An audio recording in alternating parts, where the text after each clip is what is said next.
start off in Kericho, where the political future of Kericho Governor Eric Mutai is now in the hands of county assembly members following the tabling of an impeachment motion against him in the county assembly. The motion by Sigwet Ward MCA Weldon Rogonye accuses the governor of gross violations of the constitution, abuse of office and sexual-related offences. The majority leader, Philip Rono, said the governor had 7 days to respond to these allegations. Kericho County Governor Eric Mutai is now in the spotlight following the tabling of an impeachment motion against him in the county assembly. Na hiyo ni notice of motion itachukua sasa siku 7. Governor pamoja na mawakili wake na wale wengine wote wenye wameweza kuguswa kwa hiyo motion wataweza kuja county assembly siku ya Wednesday. Sigowet Ward member of county assembly Weldon Rogonye wants him removed from office on allegations of gross violation of the constitution, misappropriation of public funds, illegal appointments, unlawful dismissals, bullying, incitement and indecent sexual conduct. Ikifikia sasa Wednesday ndio maneno kabisa yatakuwa yamechemuka. Kuna motion zingine ya kuondoa mawaziri katika serikali hiyo ya county, lakini haitatabiliwa wiki hii, labda itatabiliwa ile wiki nyingine inayokuja. The impeachment motion was signed by 37 out of 47 MCAs, surpassing the required threshold of 32. The governor is expected to defend himself before the county assembly on 2nd October before MCAs take a vote. Motion itasoma jinsi imesoma leo, alafu atapewa nafasi ya kujitetea kwa zaidi ya around 1 hour 2 hours. Alafu mjadala sasa kwa wabunge itaweza kufanyika na mwisho tutaendelea kupiga kura wenye wanaunga mkono. Quoting the member of parliament there saying that mambo yatachemka Wednesday, and it is Wednesday, so we'll be keeping tabs on the development from Kericho County there in regard to that matter highlighted. So, embattled governor also there having an impeachment motion on him. Also, with what is happening in the political divide, where we have Deputy President Rigathi Gachagua similarly facing a similar case that is threatening to split Kenya Kwanza. The conversation is going to be rife this morning as Victor Law engages our guests in studio on what is happening in the political scene. You can be part of this conversation. Now, members of parliament have faulted the judiciary over its recent ruling that declared the National Government Constituency Development Fund unconstitutional. During a debate on the latest release of the NGCDF funds amounting to 7 billion shillings, the lawmakers termed the ruling by the 3-judge bench an attack on development. The MPs vying to push back against what they said was judicial overreach instigated by those against the fund. The ruling by 3-judge bench of Justices Mugure Thande, Kani Kimondo and Roslyn Aburili that declared NGCDF unconstitutional has continued to draw criticism from members of the National Assembly. During Tuesday's afternoon sitting, MPs termed the ruling as a war against development, arguing that NGCDF has been a vital tool in addressing unique development needs of constituencies across the country. Instead of our judges fixing what is not working, they want to destroy what is working.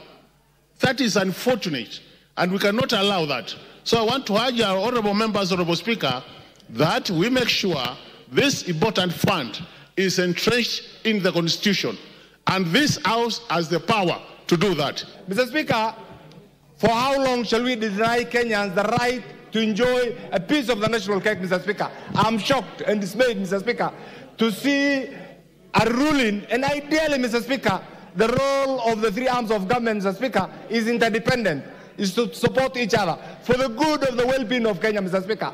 But when you have a targeted approach, Mr. Speaker, to rubbish one arm, then doesn't add value. Members further claimed that agencies responsible for bringing cases against the fund are inherently anti-development. We can also not be a house of lamentation. We are the ones who make the laws in this house, Mr. Speaker. We will not wait for NADCO report to entrench NGCDF in the Constitution. We should extract NGCDF from NADCO reports so that we bring it to this House as a standalone issue to be entrenched in the Constitution, Mr. Speaker. We have said before, the ultimate solution to all this push and pull is amendment of the Constitution. And that amendment, Madam Speaker, we have already agreed, even in the Justice and Legal Affairs Committee, that we want to make it a standalone amendment away from the entire NADCO report. It is our view as the lawyers and at the Justice and Legal Affairs Committee that we can execute that amendment without requiring a referendum. They also added that the opposition to the fund was motivated by vested interests and call upon the House to amend the Constitution to entrench NGCDF fund into law to avoid future judicial challenges. As an intellectual and as a bright lawyer, this is one thing I am willing to defend to my grave. Bora usiguze NGCDF. Wengine wanasema bora usiguze Mulima, mimi bora usiguze NGCDF. Hapo tutapigana. For those of us from the pastoralist communities, the marginalized, we feel that CDF is the fund that has arrived. When on just the span that 3 judges can sit at the bench and say this is unconstitutional. Unconstitutional to who? CDF is about the people of this country. MPs, according to the ruling, have until 30th of June 2026 to allow for the completion of the ongoing projects under NGCDF. A bit of humor there on the floor of the House yesterday there as Millie Odhiambo mimicked what has become a slogan, especially around politics and politicians as well as social media, is that Usiguze Mrima. Now we have one there, Usiguze NGCDF. We'll wait to see exactly which turn this particular debate takes. Now, talking about debate and what is turning out to be a push and pull is that striking members of the University Academic Staff WASU and Kenya University Staff Union KUSU have accused the government of delaying the implementation of the 2021-2025 collective bargaining agreement, which they say has adversely affected their working conditions. The strike, which is now in its second week, has affected learning in various universities in the country, even as lecturers vow not to relent in their until their grievances are addressed by the government.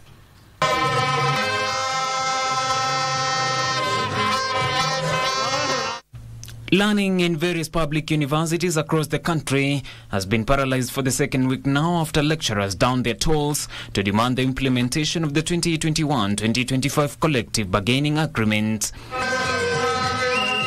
At the Masai Mara University in Narok County, the lecturers converged along the Mulot-Narok Town Highway in a protest meant to push the government to honor their CBA. The government walked out of the negotiations of this CBA, and we have been having and showing interest of continuing with these negotiations at national level, even though the government has not shown commitment to give us any increment. WASU Narok Branch Secretary General Boniface Lambo has called for the harmonization of the staff's allowance across the country, urging other charters to join the industrial action. We want all the university workers to have the same commuter, the same medical benefits, the same annual leave traveling allowance, with a raft of issues. We want those internal CBA to respond to the welfare of the workers. Solidarity. We want to call out also university managers, those ones who are intimidating our members in other public universities. Be on notice that anytime, anywhere, we will book vehicles, we will drive to your university, and we will come there and pull you out of that office. Similar scenes were witnessed at the Tom Mboya University in Homa Bay County. The lecturers joined their colleagues across the country to voice their dissatisfaction on the delay by the government to address the grievances. We are also saying that Tom Mboya University has no CBA. I wonder loudly, how is the council of Tom Mboya University operating the university without a CBA? That is why we had to present this to the legislators, because we cannot be a university where people are flying out every moment. Despite the recent ruling by the Employment and Labour Relations Court to call off the strike and allow for dialogue, the lecturers have vowed to continue with the industrial action until the grievances are addressed.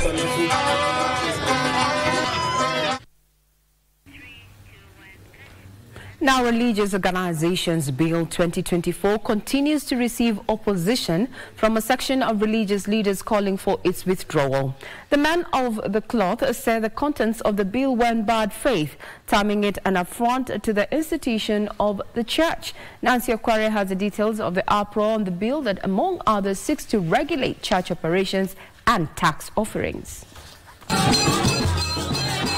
The Religious Organizations Bill of 2024, sponsored by Tana River Senator Danson Mungatana, has continued to attract opposition from a cross-section of clerics across the country. The clerics argue that the bill is ill-intended and, if passed to law, will negatively impact operations of religious institutions. Religious leaders drawn from Siaya County have warned that some clauses in the bill are aimed at curtailing the spread of the gospel. Where it is stated that the churches to be registered afresh, we are coming against that. And also, number 2, that churches to have 3 accounts, tithe account. Most of us know what tithes means to the church, and also offering account, and also the gifts account or donations account.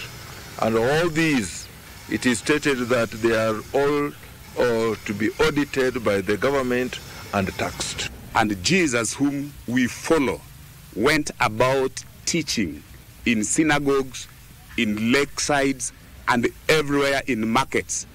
He at no time sought permission or any guidance from any parent or any husband for a woman, for a man to be preached to. The religious leaders have said that if someone breaks the law, he or she should be handled individually instead of subjecting all preachers to what they have termed as unnecessary laws.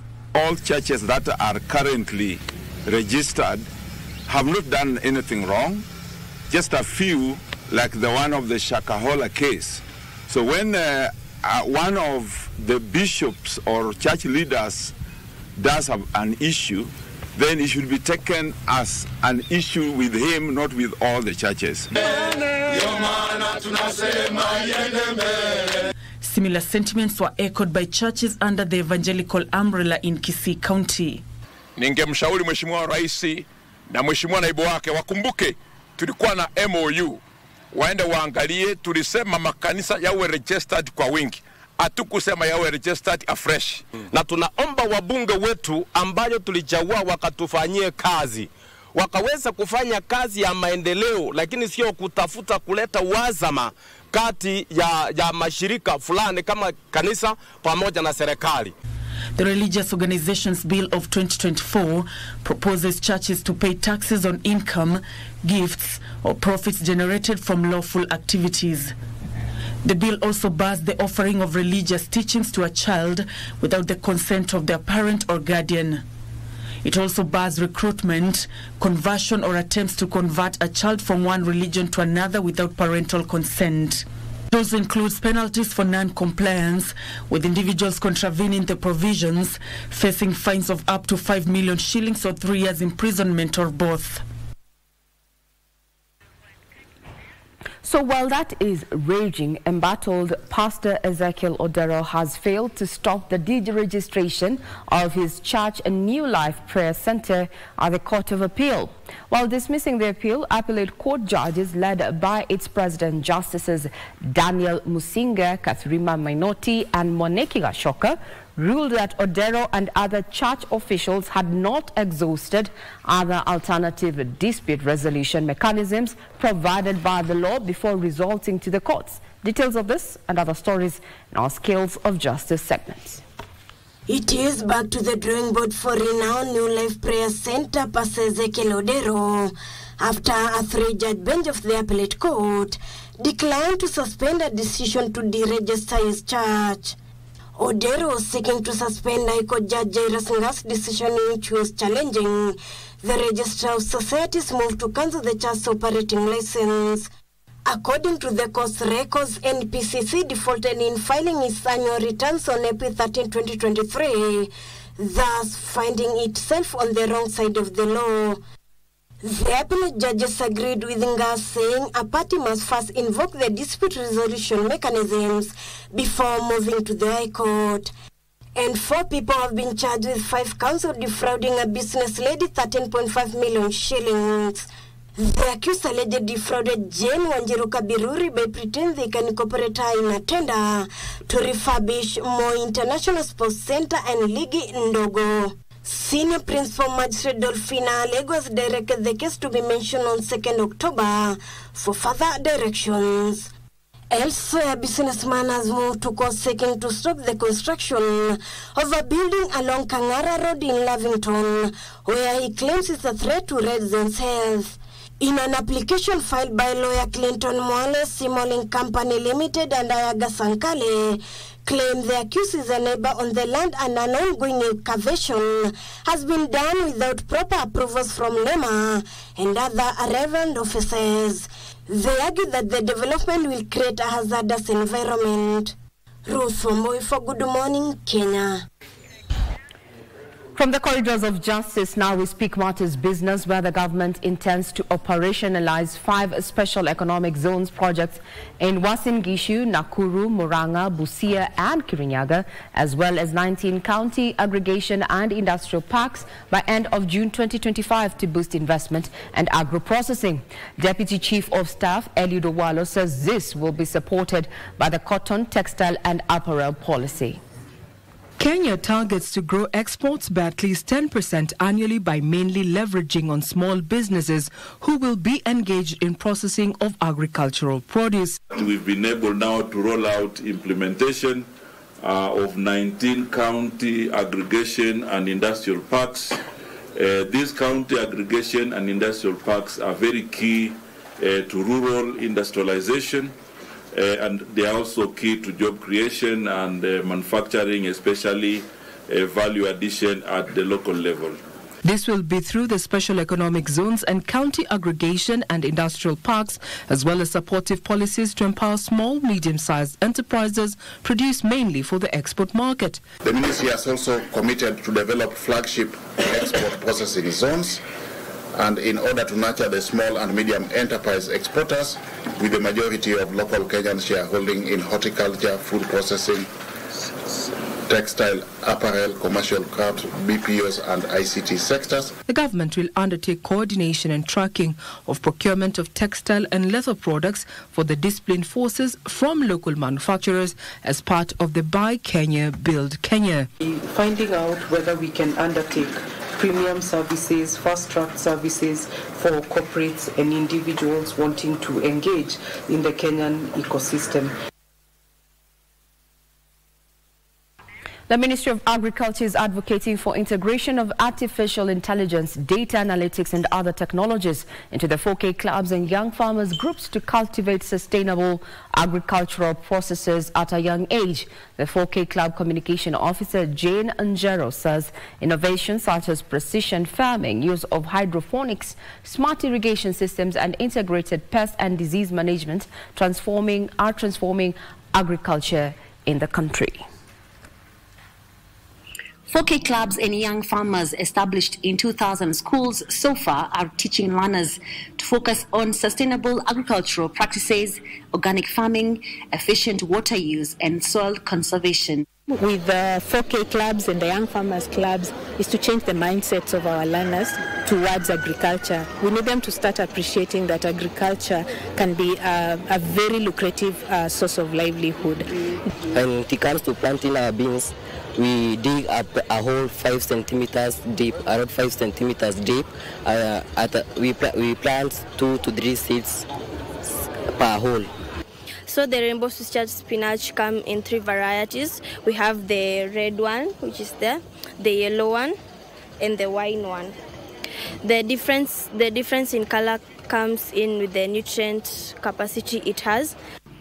The Ministry of Agriculture and Elgon Kenya are championing for the use of composting and natural pest control methods, such as use of Mexican marigold instead of chemical inputs. Even the coriander, this is dania, the normal dania we do.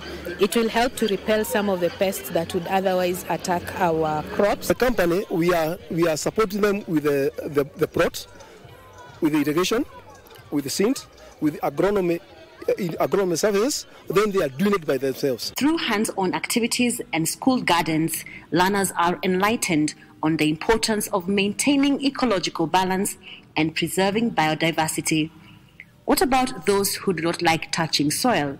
You can use planting material like peat moss. It doesn't dirtify your hands, but it is made such that it's able to absorb moisture, and therefore you'll just need to water the plants and provide nutrition. She says harnessing data and machine learning is critical for 4K clubs to predict crop performance and market trends. The number of students taking up agricultural engineering courses has declined over the years, and it is for this reason that the Ministry of Agriculture is pushing for the integration of 4K clubs in schools and modern farming equipments like the one I am sitting on to embrace farming activities and to ensure that farming is just as lucrative as courses in law, engineering and mathematics.